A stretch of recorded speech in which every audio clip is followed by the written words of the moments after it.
Hi, and welcome to our podcast, Conversations with B'nai B'rith. I'm CEO Dan Mariaschin. In this episode, I'll be speaking with my colleague, B'nai B'rith's Director of United Nations and Intercommunal Affairs, David Michaels. He and I will be breaking down the 79th United Nations General Assembly, now underway in New York City, where we are holding meetings with UN officials and diplomats to discuss a range of issues important to Jewish communities around the world.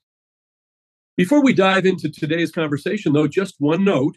If you enjoy this program, subscribe to Conversations with B'nai B'rith wherever you get your podcasts and leave us a rating. And you can also subscribe to our YouTube channel and like us on Facebook for all of our latest content. Since the founding conference of the United Nations in San Francisco in 1945, B'nai B'rith has led Jewish communal engagement with the world body and has an unsurpassed record of on-the-ground accredited representation at UN agencies around the globe. As the 79th session of the United Nations General Assembly, otherwise known as UNGA, convenes in New York City, we continue our proud tradition of advocating for issues important to the Jewish community, including combating and eliminating anti-Semitism, ensuring equality and fair treatment for Israel at the UN, and protecting the fundamental rights and dignity of people everywhere. Now, here to help us delve into our organization's priorities at the General Assembly is B'nai B'rith Director of United Nations and Intercommunal Affairs, David Michaels. David has traveled extensively on 6 continents and met numerous senior government and faith leaders, and he's spoken at UN headquarters and at the UN Human Rights Council in Geneva. His work and perspectives have been featured by NBC, the New York Times, Washington Post, Fox News, the Jerusalem Post, and the JTA, and many other outlets. David, thanks for joining us today. There's a lot to discuss with everything happening at the UN right here this week. I'm glad to be with you, Dan. So we've got actually a couple of anniversaries I'd like to talk about. We could try to do that at the beginning, or we could work it in perhaps later, but I think they should be noted at the outset. One is in May of 1949, Israel was admitted as a member state of the UN, so that's 75 years that we're marking. And today, we're recording this a little bit early before the GA next week. This is the 33rd anniversary today of the repeal of the Zionism equals racism resolution, which I would like to talk about a little bit later. But right now, let's talk more broadly first about the 79th session of the General Assembly. And then get into some more specific issues. First, for those who may not know a lot about the UN and its inner workings, what is the General Assembly and what opportunities does it provide for B'nai B'rith to lead Jewish communal engagement with the organization, as we've done since the UN's founding in 1945? Well, Dan, as you know, this time of year is a particularly hectic one in a particularly hectic city here in New York, where I'm speaking at the moment. This is the time of year when many, not all, of the 193 member states of the UN have their senior leaders, presidents, prime ministers, foreign ministers, and so on, descend on this town to meet with each other, to deliver speeches from the podium of the UN General Assembly Hall that will be broadcast back to their domestic audiences, and to engage with officials of the UN itself, beginning with the Secretary General. Now, as you alluded to, one of many things that distinguishes B'nai B'rith is our long history of engagement at the UN, going back to the UN's very founding in 1945. And over recent years and decades, B'nai B'rith has taken the lead among a broad coalition of international and domestic Jewish organizations in reaching out to many of those world leaders, as you said, to engage on our priorities. So we follow the events in the building, in the hall, very closely over past years. Appearances of special interest to us have been those by the president of Iran. There's a new president in place now. Visits by the president of the Palestinian Authority, of course, the prime minister of Israel, of course, the president of the United States, who again is expected in just a couple of weeks. but also we're paying close attention to everything that's happening behind the scenes and without cameras focusing. And we take part in all that's happening by arranging and leading these meetings that we orchestrate every year with the intention of advancing the interests and advancing the values of the Jewish people. Well, I want to talk about the UN and October 7th, because that's been a big part of our UN work over the past 11 months, soon to be 12 months. So we'll talk about that in just a moment. But give us, if you can, an overview of what we can expect to be the most important topics during this new session. So based on your conversations and what you've been hearing, what do you expect? Well, this year is a special one in the sense that the centerpiece event is expected to be the Summit of the Future, convened by Secretary General Antonio Guterres. And that summit is intended to recommit to I have to say, lagging sustainable, ambitious, but lagging sustainable development goals, or SDGs, that have been embraced by the UN over the course of many years. And the aim is for this summit to produce a so-called pact for the future, geared to action items to advance this broad array of socioeconomic and other goals that take shape in the SDGs.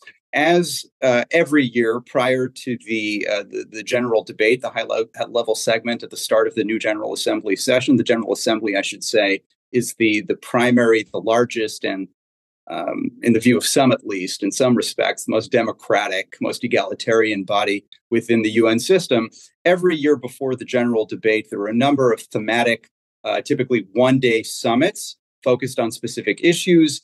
This year, there'll be marathon summits on the threat of rising sea levels, on the challenge of antimicrobial resistance, a meeting which certainly would be or should be of great interest to us for obvious reasons, and I'm sure we'll talk about it, on nuclear disarmament, though sadly, and I'm not a betting man, but I'm willing to bet, and sadly, I'm ready to assure our watchers here today that event will lack any kind of serious and sustained focus on the most obvious, the most pressing and glaring threat to international peace and security, manifest in Iran being as little as 1 or 2 weeks away, according to public intelligence estimates, from enough fissile material for a nuclear weapon. So that will be almost entirely ignored.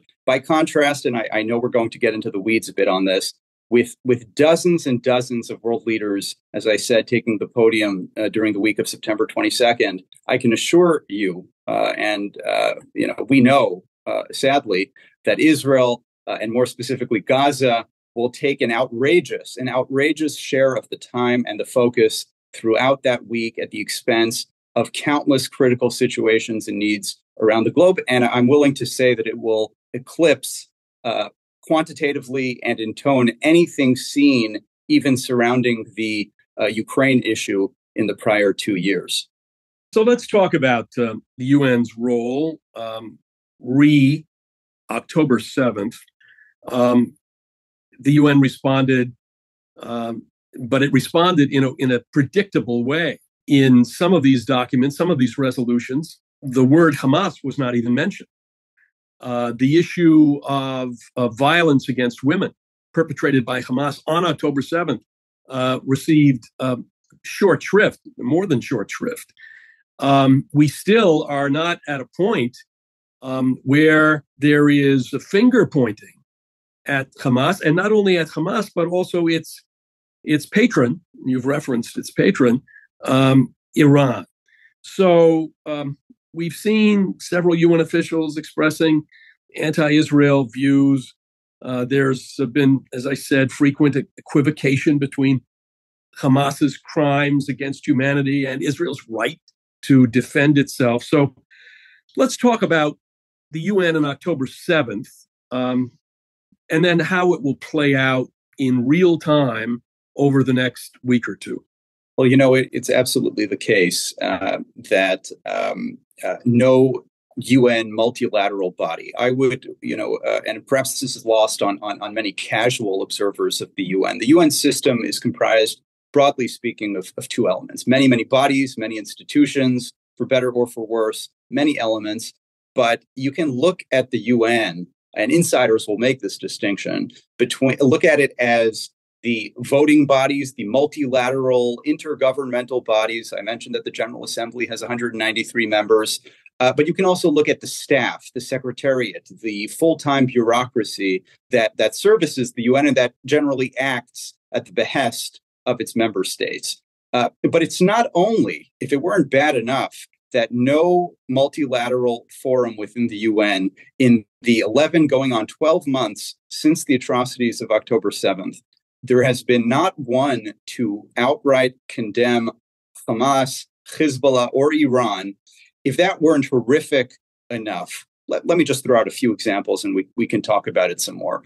The Palestinians have been rewarded for October 7th. Not only have they not been condemned, not only have they not faced consequences or accountability for the atrocities, the unprecedented atrocities going back since the Holocaust, the worst day for the Jewish people since 1945, but they have been rewarded for all of the terrible acts and scenes that we've seen over nearly a year now. The Palestinians, who already were in an exceptionally privileged position within the UN, are the first and only non-member state group over recent months, and this has been put into effect this week as we speak, to receive the privileges of a UN member state, to be seated among full UN member states. So you have existent countries, real, well-established, peaceful, existing countries like Argentina, like France, like Israel, like the United States, like Canada, like Australia, seated next to them, the representative of the Palestinian Authority with a nameplate that says State of Palestine, even as that same representative claims to be under occupation and lacking the self-determination of a state. So the Palestinians this week were granted not only the ability, the symbolic ability to be seated among all of the others, but to be able to propose resolutions, to propose amendments to resolutions officially as a non-state and as a non-member state of the UN. And already the first act of business of the Palestinian delegation at the UN has been to reconvene, probably just as this discussion will be posted online and broadcast, to reconvene a so-called emergency session, exceptionally before even the very start of the high-level period of the General Assembly opening, to pass a first-time and unprecedented, I'm going to use unprecedented a lot, resolution delivering an exhaustive list of Palestinian demands and ensuring that attention to the Palestinian issue and those demands eclipse all others even more than usual. That resolution is going to seek to force an imminent withdrawal, an unconditional withdrawal of Israel and of Jews from Palestinian claimed territories. It's going to demand an arms embargo on Israel to try to stop Israel from defending the lives of its people. It's going to push to discontinue the opening of embassies in Jerusalem. And not least problematically, it's going to push to create a UN committee stigmatizing Israel and Israel alone as a racist apartheid state, like the one that helped bring down the South African apartheid regime. So these are some of the more recent developments. The Arab League as well, which with its partners, the OIC, the Organization of Islamic Cooperation, and its closest allies, enjoys for practical purposes an automatic majority within the UNGA, has already spoken even of exploring the suspension of Israeli participation in the UN General Assembly. So this is the situation that we face at the moment, and I'm happy to talk a little bit more about the variety of outrageous offenses that Israel and our community, friends of Israel and of fairness, have witnessed and been subjected to over the past 11 months. There's no question that this particular resolution does include a long laundry list, and it's not just laundry. The elements in this particular resolution go beyond. I mean, you've used the word unprecedented. There's no question it goes beyond. It's kind of a culmination of everything else that's gone on before, and it's part of this hysteria, which, to our eyes and to our mind, essentially erases the massacres that occurred on October 7th. So we can talk more about it in a moment. So let me continue along this path of the UN's bias and talk about the following. Anti-Israel bias and anti-Semitism at the UN, nothing new. We agree.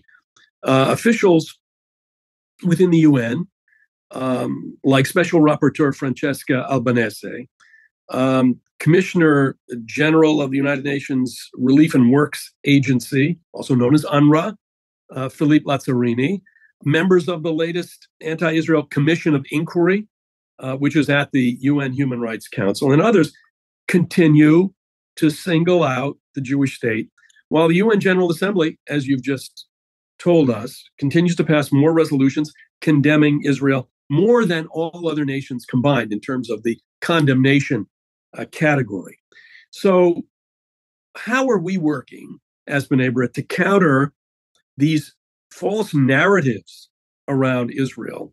And what are you hoping to hear from Israel's allies, especially around ensuring equality and fair treatment for Israel at the UN? And let me just go back to the Zionism equals racism resolution, which was adopted in the mid-1970s and then repealed in 1991 by the General Assembly. And we thought that perhaps at that point when it was repealed, we had kind of turned a corner. But what's happened is that the Zionism racism resolution has come back full force after October 7th in a way that it's not Zionism equals racism today, but it's Zionism equals genocide. Zionism equals apartheid. So how are we working to counter those narratives? Well, let me give you a few examples. I'm not sure if you feel free to cut me off if we were to talk about this a bit later on. But over the past 11 months, our activity really has shifted into high gear.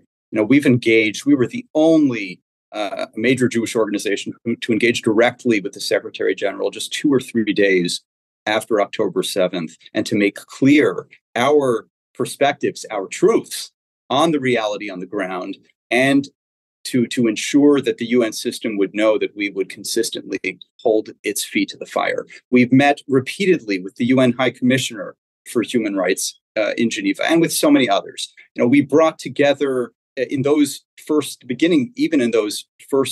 traumatic days after October 7th, the US and the Israeli ambassador and many of their colleagues for an important show of solidarity here in New York.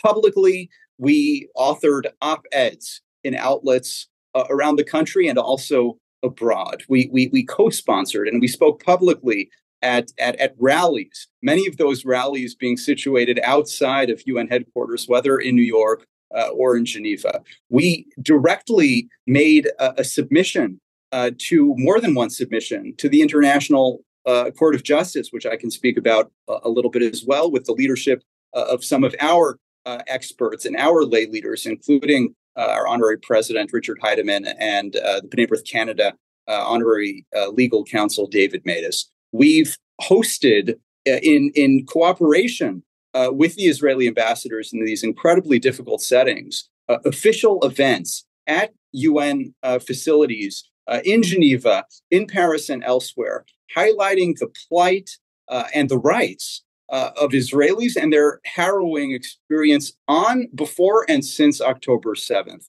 We brought family members of hostages to meet with UN officials and with ambassadors. And we brought prominent officials, both from inside and outside the UN, to see the carnage at the Nova Music Festival. And we hope to do more and more of that.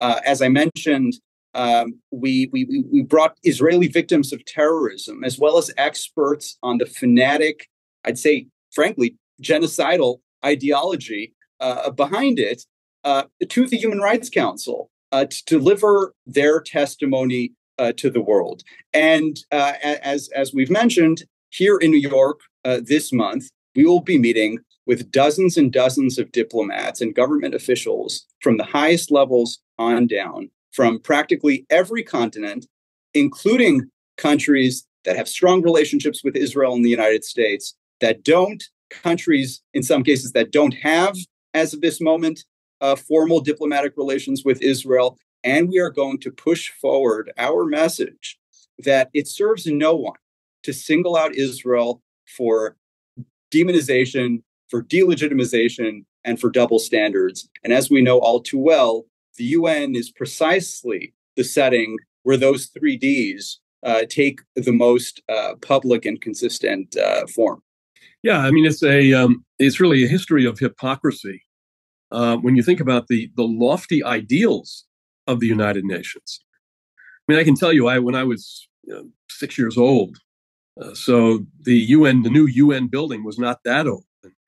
My mother brought my sisters and I to take a tour of the UN. It was the place to go, the place to see, and it also was the place where, having been created on the ashes of the Holocaust and World War II, there was some inkling of hope that we would not see a world like we had just seen, and yet it has devolved into all that you've talked about here. Speaking of challenges, let's discuss the International Court of Justice for a moment. Earlier this year, the ICJ, the Court of the United Nations connected to the UN, issued an outrageous advisory opinion regarding the, quote, legal consequences of Israel's presence and policies in Palestinian claimed territories that simply parroted the overt, exhaustive bias of the General Assembly, which is the political body that commissioned it. How did we get here? Explain to us a little about what the court is, who sits on that court, and these blatant abuses of international law. Where do things stand today on this particular issue? Well, I'm glad you've asked. Even though this is an issue that's rightly troubled and frankly depressed so many of us who believe or believed or want to believe, are desperate to believe in the architecture of international diplomacy and international law. All you need to know, there are two bodies here, I should say at the outset, that have rightly gotten attention, that we've brought attention to, and as I've said, engaged with over the course of the past year and before it. One is the International Court of Justice, the ICJ, which is often called the World Court. It's the court, the highest court within the UN system. It's a part of the UN system. Separately, but also in The Hague, in the Netherlands, is the ICC, the International Criminal Court, which is outside of the UN system, but certainly there's a great deal of interplay between the UN system and more broadly, and those two legal bodies. At the ICC, potentially devastatingly for the standing of the court and for the ability of any country, certainly any beleaguered democracy, to fight back against brutal, barbaric terrorists anywhere around the world. You mentioned that we're speaking right now a little bit before the beginning of High Level Week. Here in New York, we've just marked the anniversary of 9/11. You think about what the implications would be for the free world, for the world at large, if entities like the ICC were able to be manipulated, were able to be politicized, and were able to tie the hands of legitimate defensive action of democracies and other governments engaged in legitimate and vital life-saving defensive action in the face of the types of horrors that we saw here in New York on 9/11 and that Israelis experienced so awfully and so dramatically last October 7th. The ICC prosecutor, Karim Khan, has asked the court to approve arrest warrants for Israeli civilian leaders for the first time in its history targeting a democracy alongside Hamas arch-terrorists. Now, the ICJ that you've referenced, all you need to know, there are two processes going on at the moment that are most relevant to us, completely separate but both of grave significance and potentially very high stakes. All you need to know about the ICJ and that advisory opinion that you just spoke about is that the ICJ is led currently by a presiding judge who, prior to serving as the presiding judge, prior to serving on the ICJ, was the representative of Lebanon at the United Nations. This is a country that not only rejects and does not recognize the existence, the legitimacy of the state of Israel, but until this date, this month, September 24, is in an active state of war with Israel. One of the primary troublemakers, that's putting it lightly, the primary belligerents on the ground, to devastating effect for Jews and Arabs alike in the region, is Hezbollah. And Hezbollah is the strongest political and military force in Lebanon. The presiding judge who delivered those so-called findings, rubber stamping the predictable advance General Assembly conviction of Israel in an advisory, a request for an advisory opinion that singled out Israel alone for targeting, the presiding judge represents a country and was a longtime senior official of a country that doesn't even recognize Israel's right to exist, let alone its right to defend its people. I just want to say quickly that there's a separate track at the ICJ. Cases can come before the ICJ. Let me step back for a moment. The ICC is able to hold individuals to criminal accountability, which is what makes it so potentially damaging if it were to be allowed to go after, in this case, the democratically elected prime minister of Israel, the head of government of a democracy. The ICJ does two things. It adjudicates disputes between states. Again, we should note that the Palestinian state doesn't, as of September 2024, exist by their own admission on some days of the week. And they also respond to requests for legal advisory opinions by entities like the General Assembly or the Security Council. So the ICJ delivered this opinion on the legality of Israel's presence, as you said, in the Palestinian claimed territories.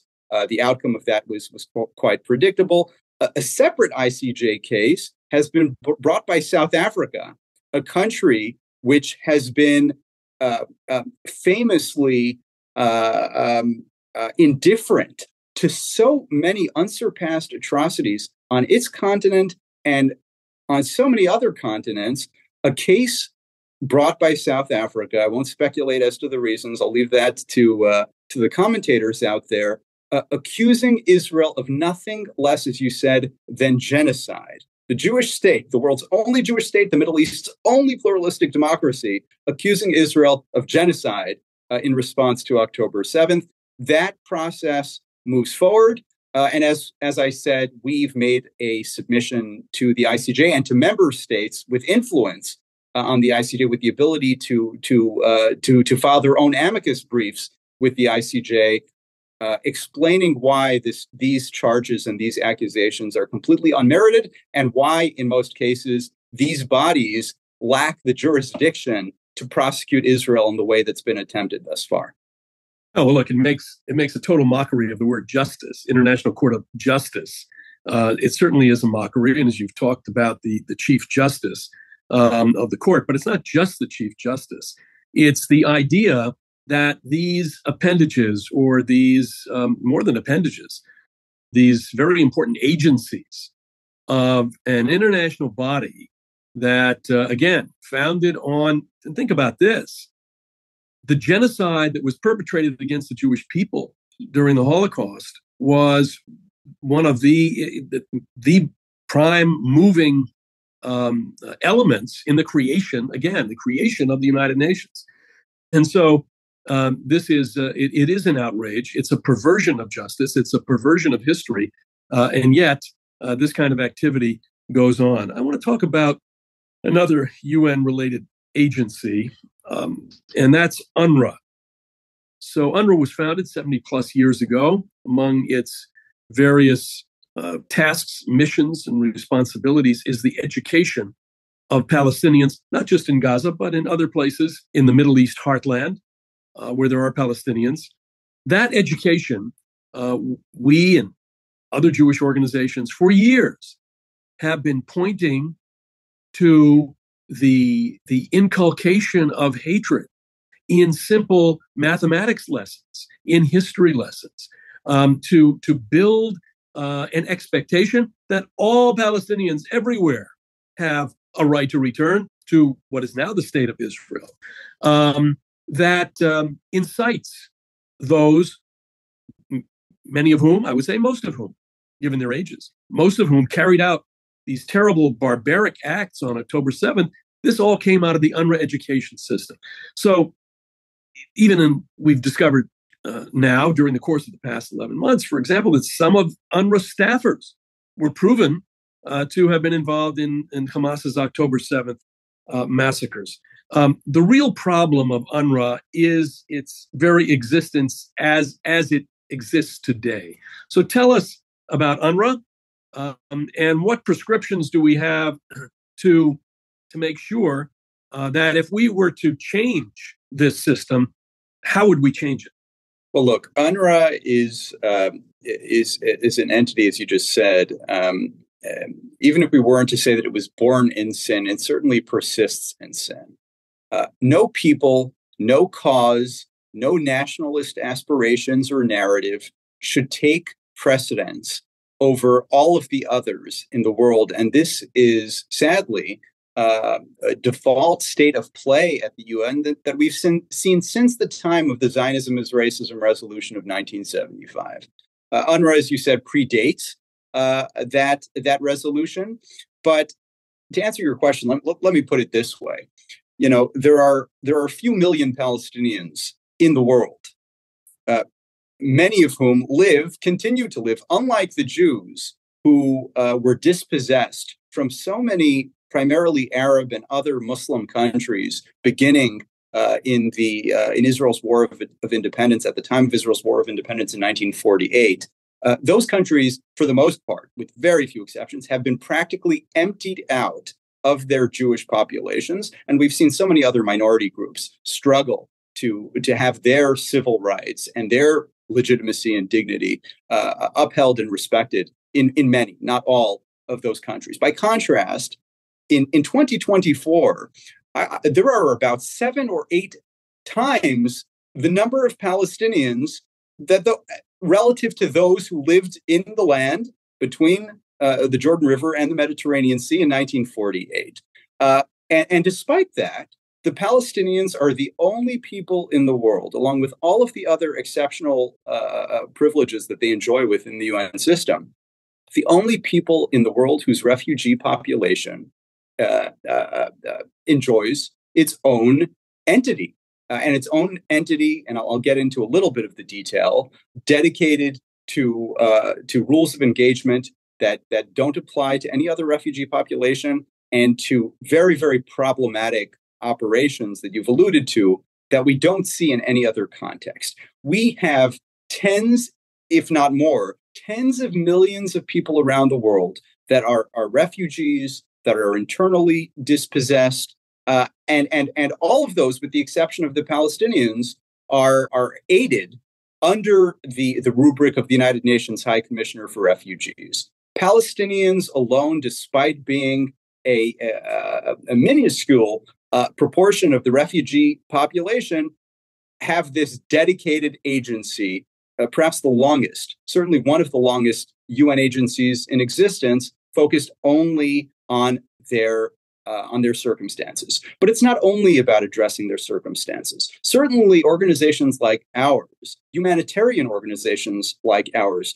that believed going back to 1945 so strongly in the genuine humanitarian mandate of the United Nations, would lend every support to helping every person in need around the world, irrespective of their geographic origin, their national identity, their religion, and so on. What we object to is, you referenced incitement. There's not one, but at least two forms of incitement that relate to UNRWA. One is in the educational system that UNRWA substantially controls in the Palestinian territories, in schools catering to Palestinians in Lebanon, in Jordan, So one relates to the education and the messaging to Palestinians themselves. But there's another form of incitement, which has gotten less attention. But for those of us who are paid to follow the Twitter accounts and to read the press releases, to get the fundraising emails practically on a daily basis of UNRWA, there's incitement globally. This broadcasting, not only of the Palestinian narrative, of Palestinian goals, but a maximalist, a demonizing version of advancing the Palestinian cause. So there's the issue of incitement. There's the issue, as you said, of the now confirmed, as if there shouldn't have been suspicions from the outset, because we know it goes far beyond those cases that have been confirmed by the UN itself over recent months. All too many cases of UNRWA personnel, including personnel within the education system, social workers, counselors, teachers, who are publicly affiliated with jihadist groups like Hamas and Islamic Jihad, another terrorist organization sponsored by Iran. And then there's the issue of UNRWA facilities, United Nations facilities, being used knowingly or nominally, not knowingly, to harbor weapons, to harbor terrorists, to harbor attacks in their vicinity against the civilian population of Israel. And this is something that we've seen not only over recent months, but over years and years and years. And the international community has not had the will or the interest in addressing that state of play. And so if you genuinely care, in this case, most recently, about the circumstances of the people of Gaza, when often it's a mantra within the UN system that we need to address the root causes of the conflict. Well, if you want UN facilities to be respected in Gaza, if you want civilians to live a normal life in Gaza, how is it that between 2005, the Israeli pullout from Gaza unconditionally, unilaterally, and the Hamas violent takeover in 2007, between then and 2024, nearly 2 decades on,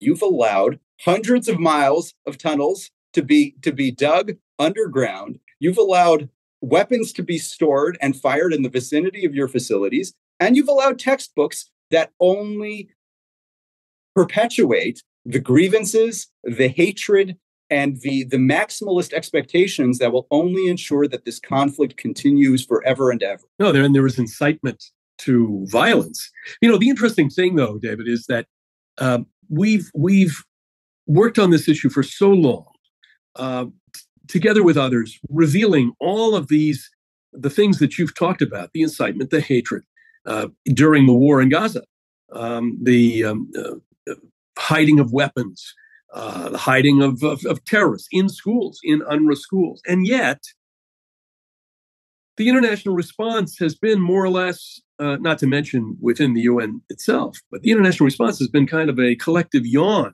Now, some countries have cut their assistance, and we're talking about billions of dollars over 70 plus years, many billions of dollars from the international community. That's where this money comes from to pay for this kind of incitement and this kind of behavior. And yet it gets a shrug and a yawn, while at the same time, Israel has been on the receiving end of all of the things that you've talked about within the organization. Look, we have called for the international community to take an entirely new look at how Palestinians are served. Certainly, they're being ill-served and worse.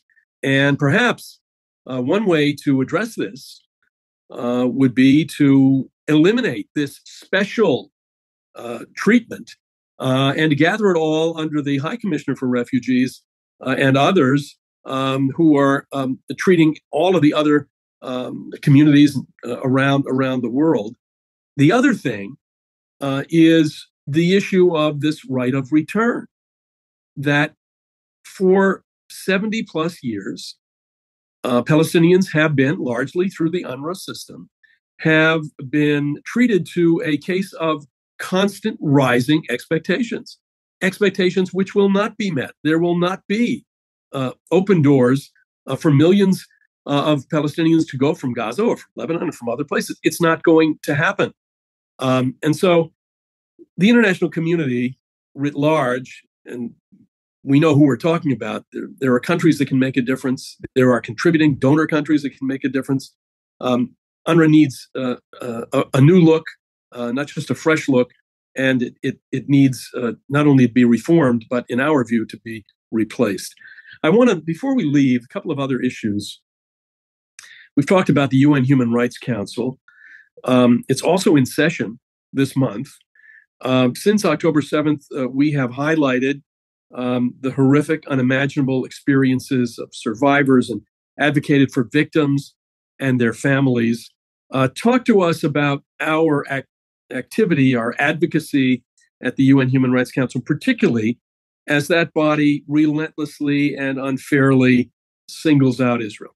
Well, you rightly made reference to the special rapporteurs, the so-called experts, so-called independent experts. But these are independent experts that have been hired, so to speak, by the member states themselves, whose record it speaks for itself.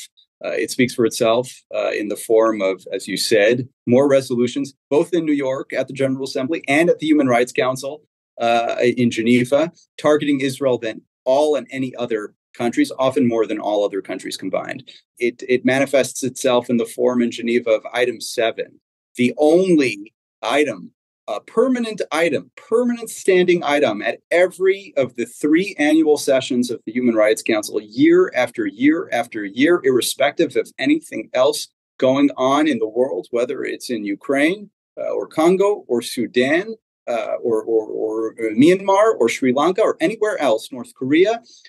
The only item dedicated to scrutinizing and condemning a single country ad nauseum is item 7 at the Human Rights Council targeting Israel.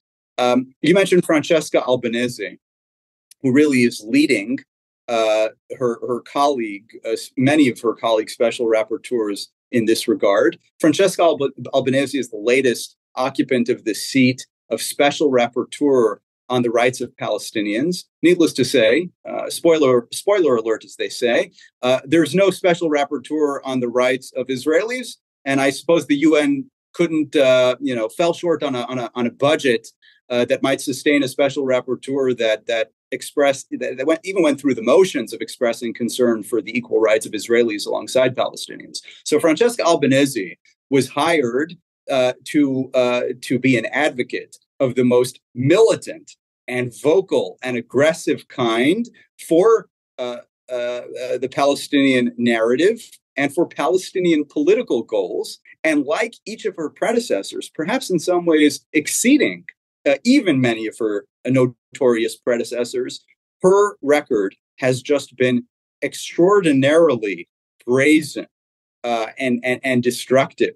Destructive not only for Israelis, but destructive for the system, the human rights architecture of the UN, the office that she holds, and ultimately for Palestinians themselves. Because this strategy of not building up the Palestinians, but targeting Israel, marginalizing Israel, scapegoating Israel, demonizing Israel in 75 years has helped, as I said, no one. So Albanese has taken the lead and will continue, I trust, to do so on demonizing and attacking Israel, but also delegitimizing the fight against anti-Semitism by delegitimizing all of the efforts, particularly through IRA, the International Holocaust Remembrance Alliance, consensus, serious, nuanced efforts to take into account clear contemporary forms of anti-Semitism as manifested by extreme and violent anti-Zionism, the likes of which we saw on the ground on the kibbutzim and elsewhere in southern Israel on October 7th, 2023, and the likes of which, sadly, so many of us Jewish minority communities have experienced around the world, from New York to Paris to Berlin to London and elsewhere. There is this clear connection between anti-Semitism and virulent anti-Israelism, anti-Zionism, and Francesca Albanese has taken on herself to push back at any effort to seriously tackle that contemporary scourge in all of its forms. You mentioned earlier the COI. Again, unprecedented. It's not unprecedented at the UN to have a commission of inquiry on Israel. There's a long tradition of, again, finding the resources, finding the budget in a world and a world body that's stretched so incredibly thin by so many needs, from climate issues to hunger, to conflict, to human rights abuses by authoritarian regimes around the world, a consistent ability to find budgets and find resources for commissions of inquiry. What exists right now is unprecedented in the sense, like others, the commission of inquiry that's been put in place as of a couple of years ago is stacked with figures, so-called experts, with a very public and very overt pre-existing record of strident, one-sided positions on Israeli-Palestinian and other Israel-related issues. What is unprecedented in the case of the current COI, a COI that delivers reports now annually, both in Geneva at the Human Rights Council, as it did a couple of months ago, and in New York, as it will over the next month and a half. This COI has been put in place indefinitely with a mandate geographically that goes far beyond anything that we've seen before. So there will continue to be a lot to engage on in Geneva. One other very notable element in Geneva is the Office of the High Commissioner for Human Rights, which we've worked to engage with, as I mentioned at the beginning. Sadly, at the instruction of the Human Rights Council, the Office of the High Commissioner has maintained and this month will be updating a so-called database, in effect a blacklist that targets for stigmatization only companies that do business in the Palestinian claimed territories. There is nothing like this going after corporations and businesses. Corporations and businesses that ultimately lift and help people of all backgrounds, in this case, both Israelis and Palestinians. There's nothing like it in the context of any other conflict or territorial dispute around the world. So as at past sessions, B'nai B'rith, as a UN-accredited organization, will again speak, will give voice to the Jewish people and to friends of Israel under multiple items at the council itself, speaking directly to the ambassadors in the room, especially under item 7. And we will again aim to provide individually, personally, a platform to some of those Israelis, Jews, Druze, Bedouin, and others that have been most directly affected and devastated by the ongoing violence that Israel has been subjected to. Yeah, in the case of all of the General Assembly, the special Palestinian committees, which we haven't talked about, but which are tied in to this as well, the Human Rights Council, this is not anti-Israel activity, anti-Zionist activity, which is being carried out, lurking in the corners or in some dark shadowed place. This is the international body. There's only one United Nations, and it has become the arena for this feeding frenzy against the state of Israel, and by extension, for a feeding frenzy against those of us who are our supporters, who live each day being supportive of the one Jewish state in the world. So our activity in Geneva, our activity in New York, of course, in Paris, at UNESCO and other places is extremely important, as you've outlined, David. I find it very interesting. I think the overarching theme for this General Assembly will be, quote, I have it here, leaving no one behind, acting together for the advancement of peace, sustainable development, and human dignity for present and future generations. But the question is, does it include Israel? And that's really why we're here, to talk about this and to do something about it. Well, you can learn more about B'nai B'rith's critical work at the United Nations, led by my colleague David Michaels, at bnaibrith.org/United-Nations. David, thank you, as always, for delving into B'nai B'rith's priorities at the UN General Assembly, for all the work that you do. Our activity during the 79th session of UNGA, the UN's role post-October 7th, Anti-Israel Bias at the UN Human Rights Council, and more. We're glad that you could join us today and are grateful for your invaluable work leading our efforts at the World Body. Thank you. Well, this brings us to the end of another insightful episode of Conversations with B'nai B'rith. Special thank you to my colleague, David Michaels, for sharing his expertise on the important work that we're doing at the UN General Assembly, and to you, our viewers, listeners, thank you for tuning in. Remember, the conversation doesn't end here. Share this episode with others, post about it on social media, or leave us a comment or a rating. For our latest content, and if you haven't already, follow or subscribe to Conversations with B'nai B'rith wherever you get your podcasts. Subscribe to our YouTube channel and like us on Facebook. We'll be back soon with more important discussions on the issues that matter to the Jewish community and beyond. So until next time, for my guest, David Michaels, this is your host, Dan Mariaschin. Take care, everyone.